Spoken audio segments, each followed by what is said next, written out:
Hi, my name is Tatiana Monzone, and I'm going to be elaborating on the social learning theory and the social control theory. So this is my presentation about deviance and delinquency.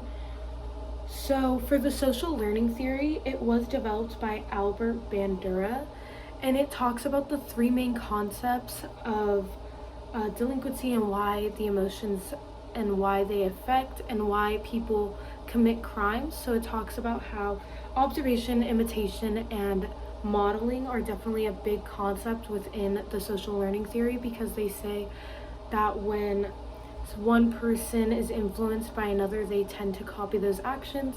Bandura did a study where he talked and had the adults play with a doll and have the children watch, but the adults were playing aggressively with the doll and like hitting it and throwing it, and they wanted to see how the children's reactions were going to be to that when they were able to play with the doll next.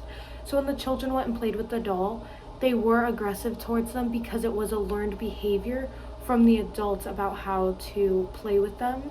So it shows how even during crime, like when this happens, if they are exposed to aggressive behavior or deviant behavior, someone is going to commit those types of crimes because it was an influenced behavior.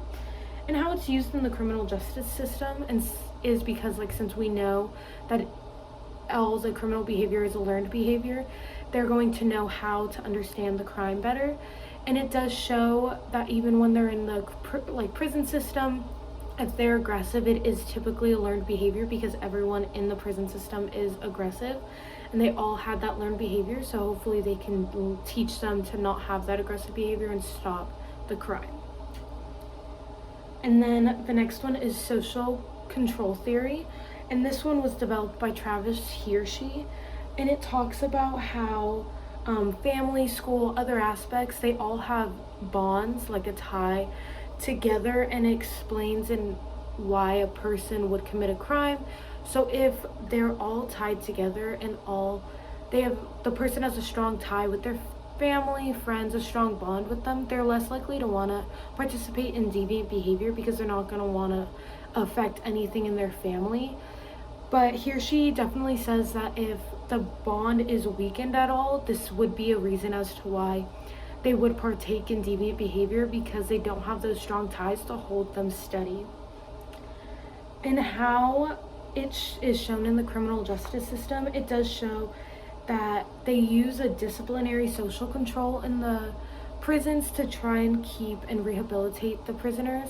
And they show that if they are out of line or they do something wrong, they try and put themselves in a circle, or they even try and put them in a garden to try and keep it something positive, and they make them reflect on their own behavior. So they have to self-reflect, which stops them from wanting to do those types of behavior, because if they don't have those strong ties with other people, they can at least try and build the strong ties with themselves.